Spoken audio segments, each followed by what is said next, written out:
The Galactic Council chamber fell silent as Ambassador Oscar Chen stepped forward. His jaw clenched so tight, Daisy could see the muscle twitching from across the room.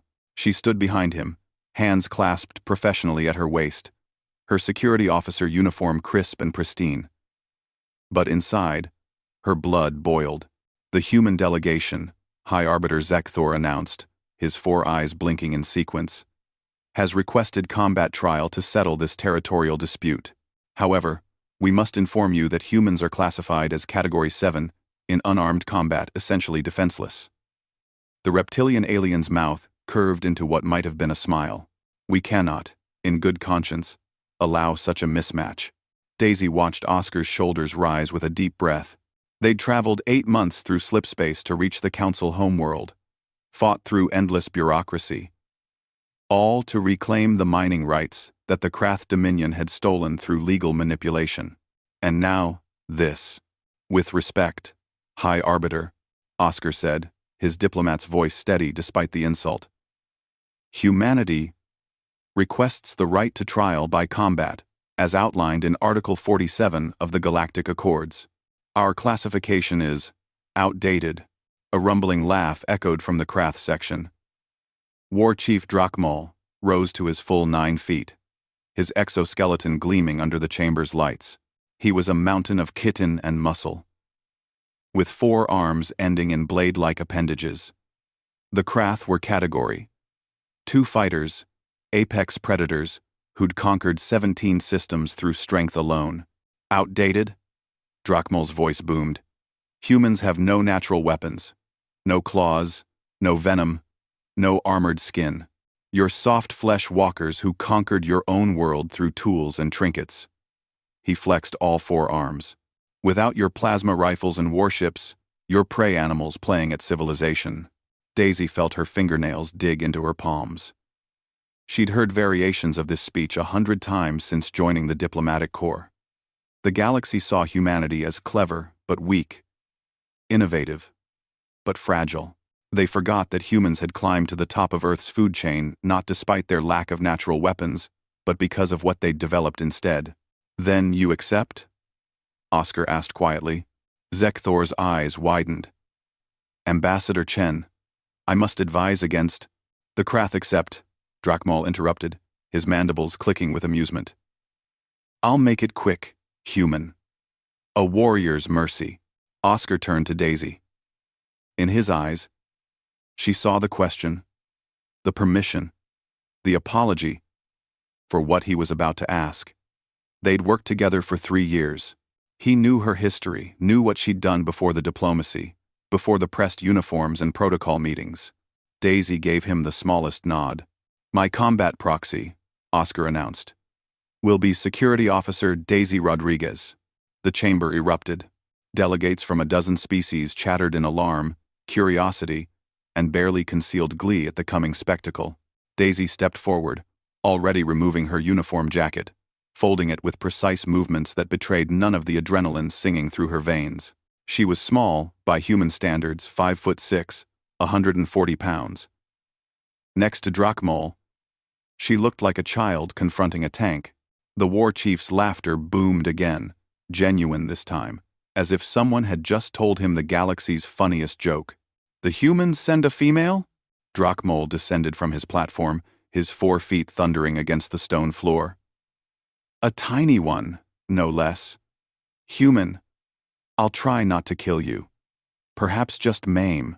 Daisy rolled her shoulders, feeling the familiar looseness settle into her joints. 12 years in Marine Force Recon, 3 years as a Krav Maga instructor, 2 classified operations that had earned her medals she could never wear in public. She'd learned to fight in Earth's most unforgiving training grounds, where the only rule was survival. The galaxy didn't understand.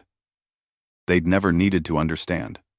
Their category rankings were based on natural weapons, biological advantages, evolutionary killing tools. They'd never had to develop something more dangerous than any claw or venom sac. They'd never had to develop technique. The combat circle cleared. Zekthor began the traditional countdown, his voice uncertain. Drakmol took a fighting stance, all 4 arms raised, confident, and powerful. He would strike like a hammer, relying on strength and reach, just like his species had done for millennia. Daisy exhaled slowly and stepped forward. Drachmol swung. It was faster than something that large had any right to be. His primary arm came down like a falling tree, bladed appendage aimed at her shoulder. A killing blow. Despite his promises, Daisy moved. She'd studied Krath physiology during the 8-month journey, watched combat footage, analyzed joint structure, identified weak points that evolution had hidden behind impressive armor. The Krath had 4 arms, yes, but that meant 4 shoulders, 4 elbows, 4 wrists, 4 times the vulnerabilities. She slipped inside his reach, her movement so smooth it seemed effortless. Her left hand caught his swinging wrist, not blocking, but redirecting, using his own momentum. Her right hand struck like a piston, palm heel, to the complex joint cluster at his elbow. The crack echoed through the chamber. Drachmol's roar of pain was cut short as Daisy continued the motion, stepping behind his lead leg while maintaining her grip. Torque, leverage, anatomical knowledge, the holy trinity of human combat arts. She twisted, pulled, and dropped. The warchief's wrist snapped. He didn't even get to complete his swing. Drachmol crashed to the floor, 9 feet of apex predator, brought down by 140 pounds of precisely applied force. He clutched his broken wrist, mandibles clicking in shock and agony, his other 3 arms flailing uselessly as Daisy had already moved beyond their reach. The chamber was absolutely silent. Daisy stepped back, hands raised in a neutral position, ready to continue if needed. But Drachmol wasn't getting up. He stared at her with something new in his alien eyes, something that might have been recognition, or fear, or perhaps a grudging respect. Yield, he rasped. Zekthor seemed to remember his role. The human proxy is victorious. The territorial rights are restored to humanity. Daisy walked calmly back to Oscar, retrieved her jacket, and put it on with the same precise movements.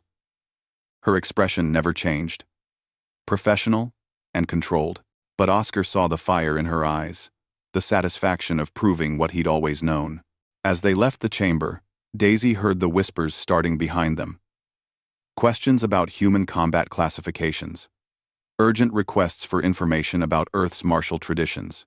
The galaxy was about to learn what humanity had always known. You didn't need claws to be dangerous. You didn't need venom to be deadly. You just needed 10,000 years of fighting each other to perfect the art of breaking things with your bare hands. And humans, Oscar thought with quiet pride, had become very, very good at breaking things. Outside the chamber, as they walked toward their shuttle, Daisy finally allowed herself a small smile. "Feel better?" Oscar asked. "Much better, sir," she replied. Behind them, the galaxy began to recalculate.